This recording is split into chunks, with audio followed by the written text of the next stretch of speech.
What's up, ladies and gentlemen of the Rock and Fair channel? We are back. This is after the Nova ran and everything. If you saw the short clip, it did run, it did fire up.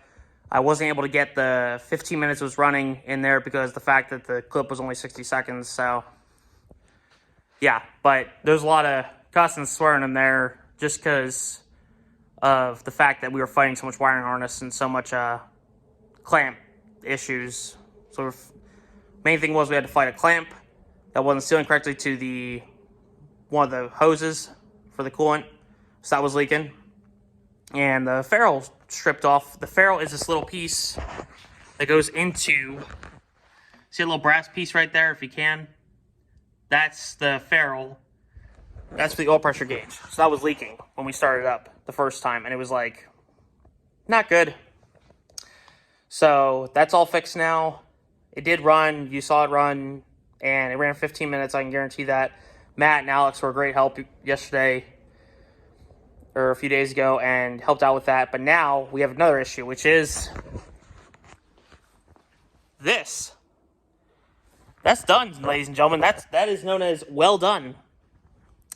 Burnt, in other words.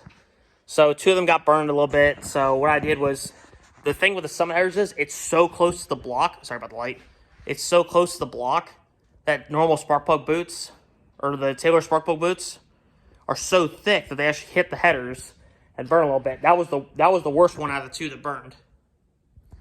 So what I did was I got in touch with one of my friends, and they had, luckily, a spare set of boots, which are smaller 90 degrees. Although these are 90 degrees, they're too thick. And I also have spark plug boot protectors, which I highly recommend if you have headers that sit way too close to your spark plugs. That or shorty plugs. But shorty plugs are a bit of a pain because you got to get them every time, and there's not always a guarantee that they're in stock. And you can need, like, there's only, like, Excel is the only one that makes them. Nobody else makes a shorty plug that is short on the ceramic end, but the right length on the threaded end to go into your block. They're nice, but they're expensive.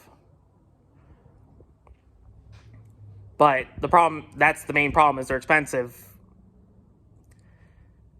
And they're a pain to change out because you can't always get them. So what we're going to do is, this is the other spark plug wire that burned. You can see it's just starting to go. So what I'm going to do is I'm going to have Matt, who broke in the engine, I'm going to have him redo the spark plug wires so the ends are smaller, and then I'm going to have him put the DEI titanium boots on them. So these are a little sleeve that goes over top of the boot to protect it from heat. The titanium ones are the best you can get. And I got these from DEI over at Sun Racing. Sun Racing has the DEI brand.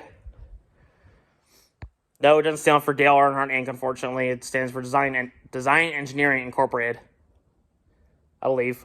You fact check me on that, I don't care. Anyway, so I got those already, and they're really good for the price. I think it's like $80 for them for a set of 8, and they're really good quality.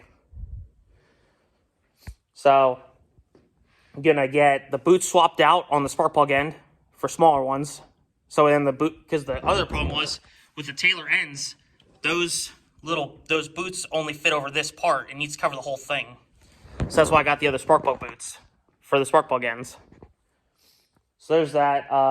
Carbs are having an issue. So I have two options there. I can either A, sell these for someone who wants a big block carb setup, just the carbs and the linkage and the fuel rail, like so this part right here, this would also go with it. Or if I can get these to work, I have to make new jets for them. And I mean make. Nobody makes jets for this application, so they have to be made. Which will basically be welding the brass sort of, why do I gotta draw a blank now?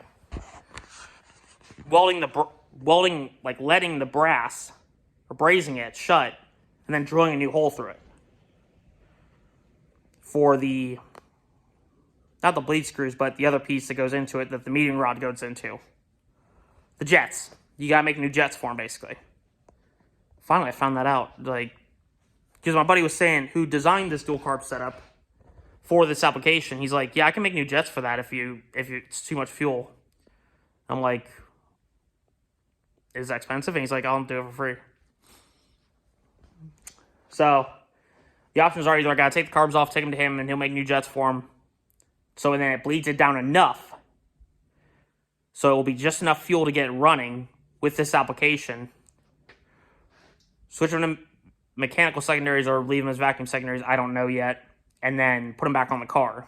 I'd like to leave these on the car, but I just got offered a set of 450 Hollies. That'll be the right CFM. They just need rebuilt. Don't know if they'll survive the rebuild because they're pretty old. So that's the options. I get 2 new carburetors, rebuild them. That are smaller CFM than this because quadrajets are minimum 600 CFM. Minimum. Yeah, that's 1200 CFM right there at idle. A little bit much. 2 450s would be about 900 CFM. 2 500s would be 1000 CFM. But it's still going to be less than what I have here. Because I'm going to be honest, I've seen dual quadrajets on big blocks. They run pretty good. This ain't no big block. So we're going to play around a bit, and I'll let you know in the next update what exactly we wind up doing in the end. But more than likely, either the carbs got to be modified more to work, which isn't going to cost that much because it's just taking the jets out and just making new jets out of them. Or I have to get a new pair, which I really don't want to do because that's going to be a lot of time, a lot of money, and a lot of hours wasted on just fixing what shouldn't have been on there in the first place. Or what should have been on there in the first place for the setup. The only other problem is they're tunnel ram carbs, the 450 Hollies. So it might not clear because this isn't a tunnel ram. This is an Offie 360 shorty intake. Or mid-rise, sorry. This is a mid-rise intake. So it's not the shortest. It's not like a factory dual carb application for a 50s Corvette.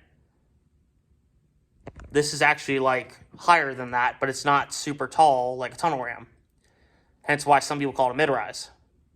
Because it's not that tall. Not as tall as tunnel ram, but not as short as a stock application dual quad carburetor setup. It's only like, I believe, half an inch taller than a normal dual quad or tri-power or anything like that. It's only like half an inch taller. Maybe a little bit more. I doubt it. But we'll see how it goes. Because I'm worried about the linkages. Because those Hollies got to be mounted sideways. Because the way they'll fit on here. So it's going to hit right in there with the linkage. And I'm worried there's not going to be enough room for it. So I'd have to then space it up higher, which means I'll need more spacers. And I don't want any more spacers. I just want necessary requirements. Nothing more, nothing less than what I need. So we're going to play it out. I'm going to get the rest of the spark plug wires off so then I can get them over to Matt. He can fix them. We can get this engine fired up again and see where we need to go from there. Because chances are the headers are going to work. The exhaust is going to work. Everything else is going to work. It's the carbs that are the question right now. Do I keep them and keep working on them with a little bit of money here and there? Or do I wind up just getting rid of them and get a new set and rebuild them to fit this application? You'll find out in the next episode or next update. I'm not even doing episodes yet. So we'll see how it goes. I'll let you know in the next video. Thank you. Bye.